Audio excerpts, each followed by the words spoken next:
Hay personas que llegan a mi consultorio caminando, pero que en realidad llevan meses apagándose por dentro, y nadie a su alrededor lo ha notado todavía. Así llegó don Aurelio Mendoza Ríos, 74 años, ex contador, con una hija que lo sostenía del brazo como si temiera que en cualquier momento se fuera a caer. Camila, que así se llama su hija, me dijo desde la puerta antes de sentarse que habían estado en 3 consultorios distintos en los últimos 2 meses, 3 médicos, 3 diagnósticos diferentes, estrés, le dijeron en el primero, ansiedad senil en el segundo, posible inicio de deterioro cognitivo en el tercero. Ese último diagnóstico la había dejado sin dormir varias noches, y yo la entendía perfectamente. Don Aurelio se sentó frente a mí con esa expresión particular que tienen las personas que llevan demasiado tiempo sintiéndose mal y ya ni saben cómo explicarlo. Los ojos un poco apagados, la postura encorvada, no por los años sino por el cansancio, el abdomen visiblemente hinchado bajo la camisa. Respondía a mis preguntas con frases cortas, como si hablar le costara energía. Camila completaba lo que él no decía.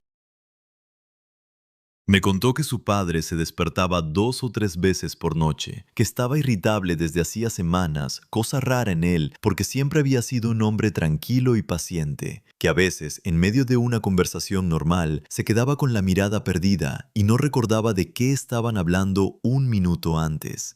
Yo escuchaba todo eso y al mismo tiempo observaba a don Aurelio, y había algo que no encajaba con los diagnósticos anteriores. El deterioro cognitivo no aparece así, de golpe, en pocas semanas, en una persona que hasta hace 2 meses llevaba una vida completamente normal. La ansiedad no hincha el abdomen de esa manera, y el estrés no pone esa expresión específica de incomodidad física constante que él tenía. Esa tensión alrededor de los ojos de quien lleva mucho tiempo con algo que le molesta por dentro y no sabe cómo nombrarlo. Entonces le hice la pregunta que ninguno de los 3 médicos anteriores le había hecho. Se la hice despacio, mirándolo a los ojos, porque quería que entendiera que era una pregunta en serio. Don Aurelio, ¿cuándo fue la última vez que fue al baño y sintió que había evacuado de verdad, que salió algo y se quedó con sensación de alivio? Él me miró. Parpadeó, miró a Camila, y luego me dijo algo que me confirmó todo lo que ya sospechaba. Dijo que no recordaba, que hacía semanas que iba al baño, a veces 40 minutos seguidos, y salía igual que había entrado, con esa presión adentro, con esa sensación de que algo quería salir pero no podía. Camila abrió los ojos. Creo que nunca le había preguntado eso a su padre, y don Aurelio, en ese momento, soltó un suspiro largo, como si le hubiera dado permiso de hablar de algo que llevaba tiempo callando por vergüenza. Ese suspiro me lo dijo todo. Lo que estaba pasando en el cuerpo de ese hombre tenía nombre, tenía causa y tenía solución. Pero para llegar a eso, primero había que entender por qué 3 médicos lo habían mirado y no lo habían visto. Si este tipo de contenido te parece útil, suscríbete al canal y dale me gusta. Eso ayuda a que más personas puedan encontrar esta información cuando más la necesitan. Mira, yo llevo muchos años trabajando con adultos mayores y hay algo que aprendí relativamente pronto en esta especialidad.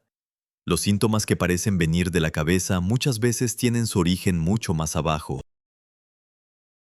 La irritabilidad, la confusión, el insomnio, el cansancio sin explicación aparente, todas esas cosas pueden ser la forma que tiene el cuerpo de decir que algo físico está fallando, algo concreto, algo tratable, que nadie ha identificado todavía. Y cuando ese algo lleva semanas sin atenderse en una persona mayor, el cuerpo empieza a mandar señales cada vez más fuertes hasta que alguien finalmente las escucha. Ese es el patrón que veo repetirse, no una vez, no de vez en cuando, sino constantemente. Familias que llegan desesperadas, que han recorrido varios consultorios, que tienen diagnósticos contradictorios, que han probado suplementos, infusiones, cambios en la alimentación y que siguen en el mismo punto, o peor. Y en muchos de esos casos, cuando hago las preguntas correctas y reviso en el lugar correcto, encuentro lo mismo. Un problema físico real, específico, que tiene nombre clínico, que está documentado en la literatura médica y que se resuelve cuando se aborda correctamente. El drama no es que exista el problema, el drama es que nadie lo está buscando donde está.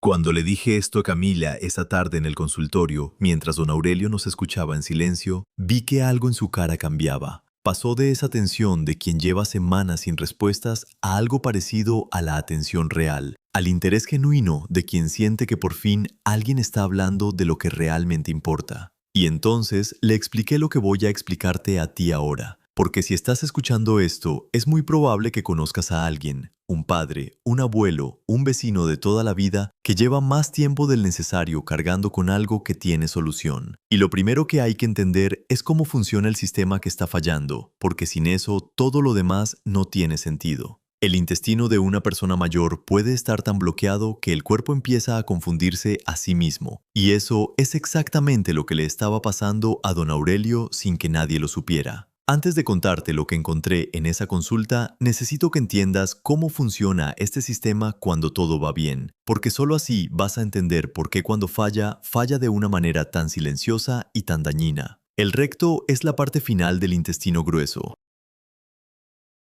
Su trabajo es simple pero preciso. Recibe las heces, las almacena temporalmente y cuando la cantidad es suficiente, unas terminaciones nerviosas en sus paredes detectan esa presión y le mandan una señal al cerebro. El cerebro recibe esa señal, coordina una serie de contracciones musculares y al mismo tiempo ordena que los músculos del suelo pélvico se relajen en el momento exacto para permitir la salida. Todo eso ocurre en cuestión de segundos, de manera automática, sin que la persona tenga que pensar en ello. Es un circuito tan bien diseñado que cuando funciona bien ni siquiera lo notamos, simplemente ocurre. El problema es que ese circuito depende de tres cosas al mismo tiempo. Depende de que los músculos tengan la fuerza y la coordinación necesarias, depende de que los nervios detecten la presión correctamente y depende de que nada externo interfiera con la velocidad a la que el intestino mueve su contenido. Cuando las tres cosas funcionan, el sistema es casi perfecto. Pero cuando una de ellas empieza a fallar, las otras dos cargan con más peso del que pueden sostener. Y cuando las tres fallan al mismo tiempo, que es justo lo que ocurre en muchos adultos mayores, el circuito se rompe de una forma que no se arregla bebiendo agua con limón ni tomando algo del mostrador de la farmacia. Camila me escuchaba con esa atención tensa de quien está tomando nota mental de cada palabra. Don Aurelio tenía los ojos más despiertos que cuando había entrado, y yo seguí explicando porque sabía que lo que venía después era la parte que iba a cambiar la manera en que ambos entendían lo que había estado pasando estas semanas. A partir de los 60 años, esos tres pilares del sistema empiezan a debilitarse de maneras distintas pero simultáneas. Los músculos del suelo pélvico pierden coordinación. No necesariamente fuerza bruta, sino algo más sutil y más importante. Pierden la capacidad de relajarse en el momento preciso. Hay casos en que esos músculos, en lugar de abrirse cuando deberían, se contraen. Se cierran justo cuando el cuerpo necesita que se abran. Eso tiene nombre clínico, se llama disinergia, y los estudios en gastroenterología estiman que afecta a entre una cuarta parte y la mitad de los adultos mayores que tienen dificultad crónica para evacuar. Una de cada dos personas. Y casi ninguna lo sabe. Al mismo tiempo, los nervios del recto se vuelven menos sensibles. Las terminaciones que detectan la presión de las heces empiezan a necesitar una señal mucho más fuerte para reaccionar. Eso significa que las heces pueden acumularse durante horas o días sin que la persona sienta el impulso de ir al baño. No hay aviso, no hay señal de alerta. El contenido simplemente se queda ahí, quieto, mientras el intestino sigue haciendo lo que siempre hace, que es absorber agua. Y cuando el intestino absorbe agua de algo que ya lleva tiempo quieto, ese contenido se endurece. Primero se vuelve compacto, luego se vuelve denso, y con el tiempo se convierte en una masa que el cuerpo ya no puede mover por sus propios medios, por más que lo intente. Cuando le expliqué esto a don Aurelio, él me dijo algo que no olvidé. Dijo que él sí sentía a veces que tenía que ir, que la señal llegaba, pero que cuando iba al baño era como si el cuerpo cambiara de opinión a mitad del camino. Y esa descripción era exactamente correcta, más exacta de lo que él imaginaba. Porque había un tercer factor que completaba el cuadro y que en su caso era quizás el más importante de los tres. Un factor que tenía que ver con algo que don Aurelio tomaba todos los días, convencido de que le hacía bien. Nadie le había dicho que algunos de sus medicamentos podían estar construyendo ese bloqueo desde adentro, pastilla a pastilla, día a día, durante meses. Hay medicamentos que los médicos recetan para proteger el corazón que al mismo tiempo están construyendo un muro de piedra en el intestino y nadie le avisa al paciente. Eso es exactamente lo que estaba pasando con don Aurelio. Cuando revisé la lista de lo que tomaba a diario, encontré 5 medicamentos, 5. Uno para la presión arterial, uno para el colesterol, un suplemento de hierro que le habían indicado meses atrás, un antihistamínico que tomaba por cuenta propia para dormir mejor y un analgésico suave que usaba cuando le dolían las rodillas. Ninguno de esos médicos anteriores le había preguntado por esa lista completa, y 2 de esos 5 medicamentos tienen como efecto secundario documentado y conocido el enlentecimiento del movimiento intestinal. Uno de ellos, el tipo de medicamento para la presión que estaba tomando, es uno de los que con más frecuencia aparece asociado a impactación fecal en adultos mayores, según la literatura médica especializada. El suplemento de hierro hace las heces más duras y más difíciles de mover. Juntos, esos dos estaban frenando el sistema que ya de por sí estaba perdiendo velocidad con la edad. Era como intentar pedalear una bicicleta con el freno puesto desde hace meses. Camila se quedó en silencio unos segundos. Luego dijo, en voz baja, que su padre llevaba tomando ese medicamento para la presión más de 2 años. 2 años. Y nadie, en ninguna de las consultas de seguimiento, le había mencionado este efecto. Don Aurelio la miraba. Creo que en ese momento empezó a entender que lo que le había estado pasando no era un misterio sin solución, era el resultado lógico y acumulativo de una cadena de factores que nadie había revisado en conjunto. Los músculos perdiendo coordinación, los nervios perdiendo sensibilidad y los medicamentos frenando lo poco que quedaba de movimiento. El resultado de esa combinación tiene nombre clínico, se llama impactación fecal. Y no es estreñimiento. No es el mismo problema con otro nombre. Es algo distinto, con una causa distinta y con un tratamiento completamente diferente. La impactación fecal es una masa de heces endurecidas que queda atrapada en el recto y que el cuerpo ya no puede expulsar por sus propios medios, no porque no lo intente, sino porque el sistema que debería moverla ya no tiene las condiciones para hacerlo, y mientras esa masa está ahí, quieta, el intestino sigue funcionando más arriba, sigue produciendo y moviendo contenido nuevo. Ese contenido llega hasta el punto donde está el bloqueo y no puede pasar. Se acumula, la presión sube, el abdomen se hincha, el malestar se vuelve constante y el cuerpo empieza a dar señales de alarma de maneras que parecen no tener nada que ver con el intestino. Ahí es donde la historia se pone verdaderamente difícil de creer si no la has visto con tus propios ojos, porque lo que nadie espera es lo que viene después, y es lo que a Camila casi le corta la respiración cuando se lo expliqué. Cuando hay una masa bloqueada en el recto durante mucho tiempo, el contenido líquido que viene de más arriba a veces encuentra pequeños espacios alrededor del bloqueo y empieza a filtrarse.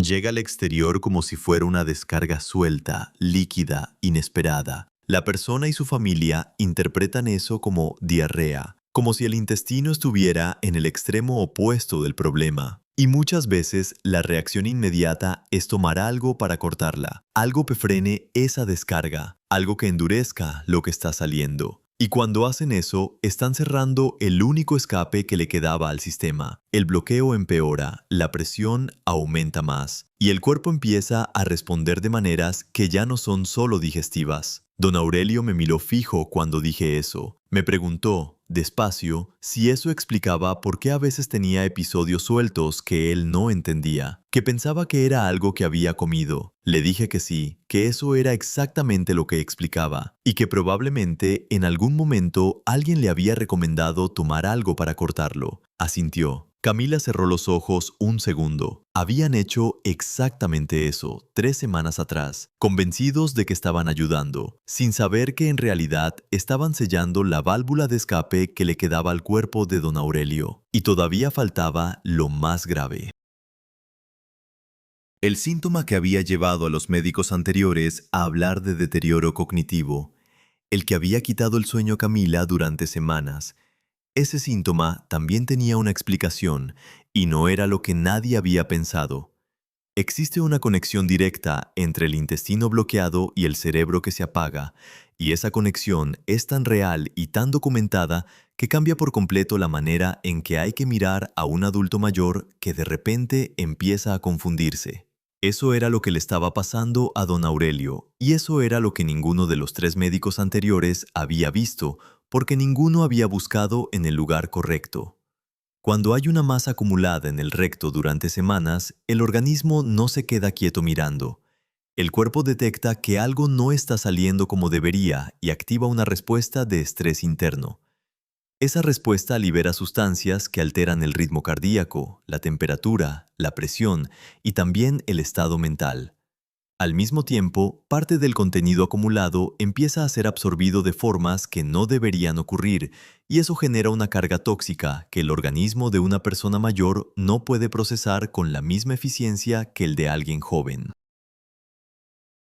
El resultado es confusión, desorientación, irritabilidad sin causa aparente, dificultad para concentrarse. Exactamente lo que describía Camila cuando hablaba de su padre. Investigaciones publicadas en revistas especializadas en medicina geriátrica han documentado este vínculo de manera clara. Muchos ingresos hospitalarios de personas mayores por cuadros de confusión aguda tienen como causa no detectada una impactación fecal que llevaba semanas instalada, no una enfermedad neurológica, no deterioro cognitivo irreversible, un bloqueo intestinal que nadie había buscado. Camila tenía las manos apretadas sobre las rodillas cuando le expliqué esto. Don Aurelio miraba un punto fijo en la pared. Creo que estaba procesando la magnitud de lo que acababa de escuchar. Que las semanas de confusión, de insomnio, de sentirse extraño dentro de su propio cuerpo, tenían una causa concreta, física, tratable, que no se estaba volviendo viejo de golpe,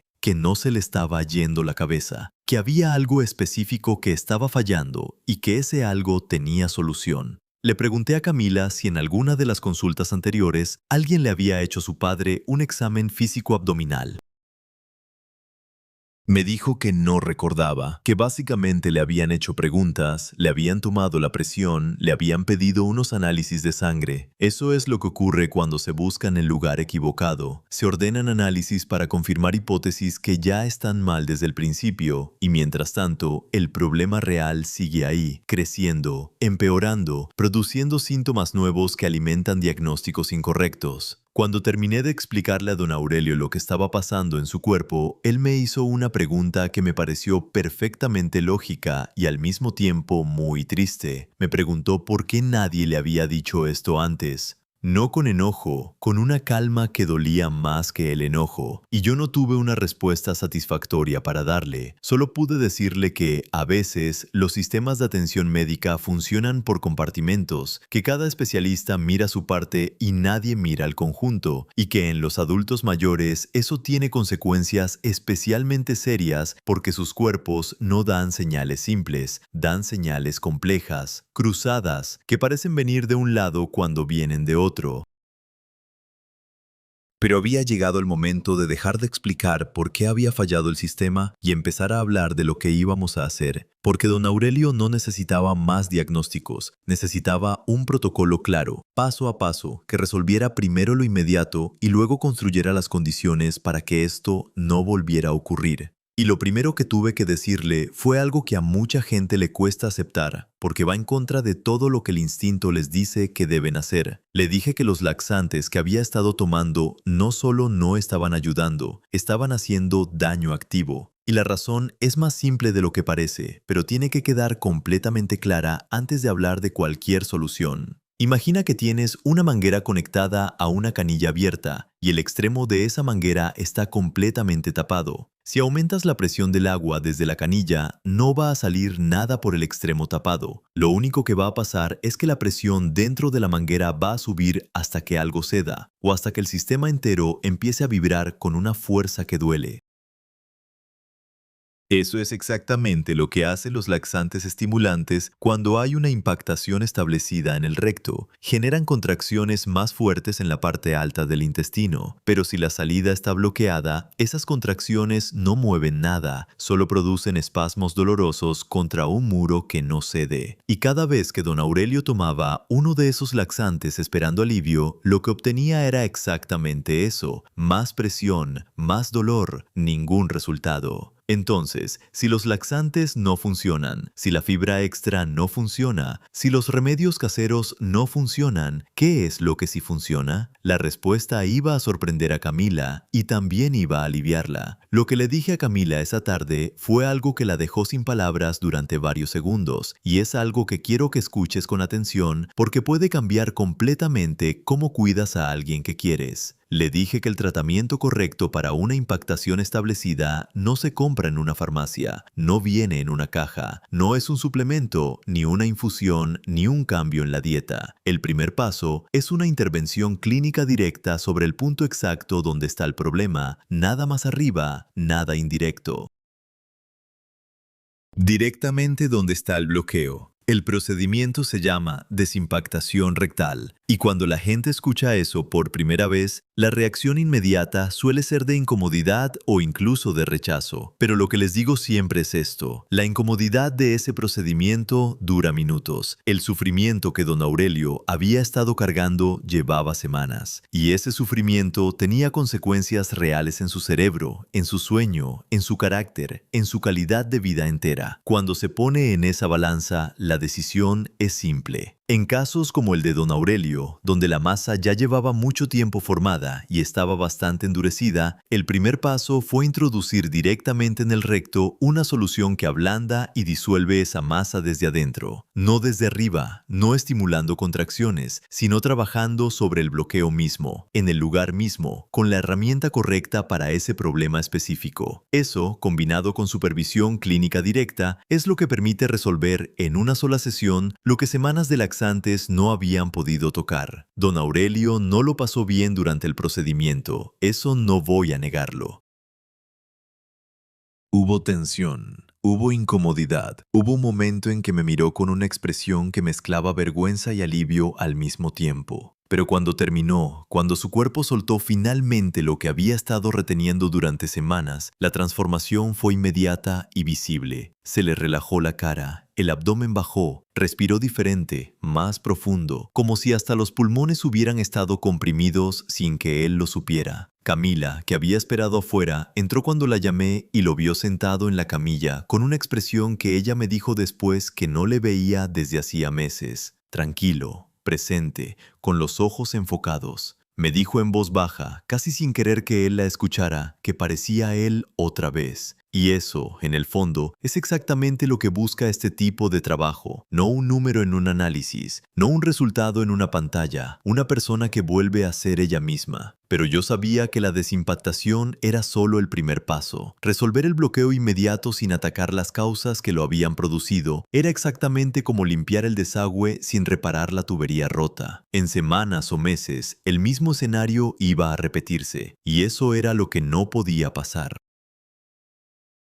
Así que antes de que don Aurelio se fuera ese día, le entregué a Camila un plan en 3 niveles, no una lista de recomendaciones generales, un protocolo concreto, con pasos específicos ordenados por prioridad que atacaba cada una de las causas que habíamos identificado. El primer nivel era la medicación. Esa misma semana iban a hablar con su médico de cabecera para revisar los 2 medicamentos problemáticos y evaluar si había alternativas que cumplieran la misma función sin el efecto intestinal. Eso no lo podía decidir yo sola, porque implicaba cambios en un tratamiento que otro médico había indicado. Pero sí podía documentar con precisión qué estaba pasando y por qué era necesario revisarlo. Le entregué un resumen escrito para que Camila lo llevara a esa consulta, con referencias, con nombres, con evidencia, para que no hubiera ambigüedad posible. El segundo nivel era la fisioterapia de suelo pélvico. Le expliqué a don Aurelio que los músculos que coordinan la evacuación se pueden rehabilitar. Que hay una terapia específica con tecnología de retroalimentación que le muestra al paciente en tiempo real lo que están haciendo sus músculos y que los estudios en esta área muestran que más de 7 de cada 10 pacientes tratados con este método recuperan una función normal. No es gimnasia general, es un trabajo preciso sobre el mecanismo exacto que había dejado de funcionar bien. Don Aurelio me preguntó si eso era como ir al fisioterapeuta por una rodilla. Le dije que era exactamente así de concreto y así de efectivo. Vi que eso lo tranquilizó. Lo concreto siempre tranquiliza más que lo vago. El tercer nivel eran 4 hábitos diarios que iban a sostener todo lo demás, y estos 4 hábitos son los que quiero que escuches con atención, porque son simples, no cuestan nada y tienen respaldo clínico real. Primero, hidratación suficiente todos los días, porque el intestino extrae agua de manera constante, y cuando el cuerpo no recibe suficiente líquido, las heces se endurecen antes de llegar al recto.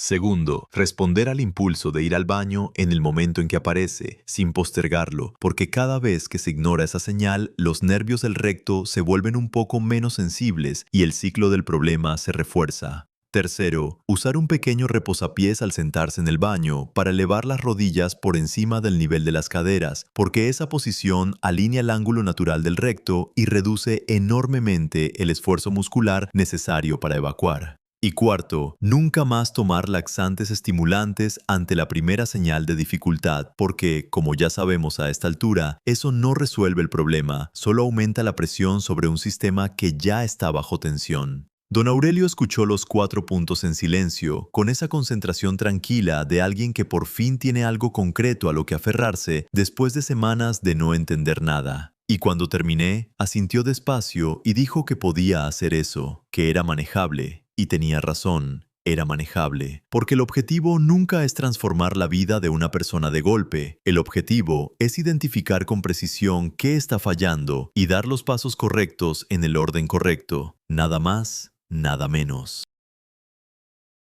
Se fueron esa tarde con el plan escrito, con los contactos del fisioterapeuta especializado y con algo que no se puede escribir en ningún papel, pero que yo vi claramente cuando salieron por la puerta. Salieron con menos peso encima. Don Aurelio caminaba diferente, más erguido, no porque físicamente algo hubiera cambiado en su espalda, sino porque cuando una persona entiende lo que le está pasando y tiene un camino claro por delante, el cuerpo entero lo refleja. Unas semanas después recibí una llamada de Camila. Había pasado suficiente tiempo para que el protocolo mostrara resultados reales. Me dijo que su padre estaba evacuando con normalidad todos los días, que había dormido bien varias noches seguidas por primera vez en mucho tiempo, que la confusión había desaparecido casi por completo, que había vuelto a llamar a sus amigos por teléfono, cosa que había dejado de hacer cuando se sentía mal. Y luego me dijo algo que se me quedó grabado. Me dijo que su padre le había dicho que se sentía como si le hubieran devuelto algo que no sabía que le habían quitado. Esa frase me acompañó mucho tiempo.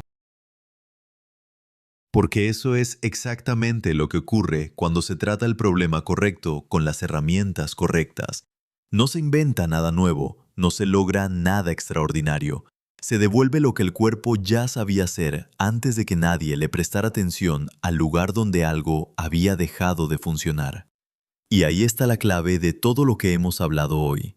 No es la cantidad de tratamientos lo que define el resultado, es la precisión.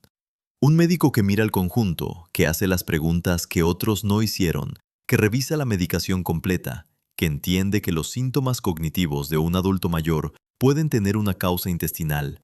Ese médico puede cambiar la trayectoria de una vida en una sola consulta. No porque sea mejor que los demás, sino porque buscó en el lugar correcto. El cuerpo humano no miente, siempre manda señales. El problema es que a veces las señales llegan disfrazadas, y si nadie sabe descifrarlas, la persona sigue sufriendo mientras todos buscan respuestas en el lugar equivocado. Ahora quiero hacerte una pregunta directa, y quiero que la pienses de verdad antes de responder. ¿Hay alguien en tu vida, un familiar, un amigo cercano, alguien que conoces bien, que lleva tiempo sintiéndose mal, que ha ido a varios médicos, que ha recibido diagnósticos que no terminan de convencer y a quien nadie le ha hecho todavía las preguntas correctas? Si la respuesta es sí, escríbelo en los comentarios, porque a veces nombrar la situación en voz alta es el primer paso para hacer algo al respecto. Y si este contenido te parece útil y crees que puede ayudar a alguien más, dale me gusta a este video y suscríbete al canal. Así puedo seguir trayendo información que realmente hace la diferencia.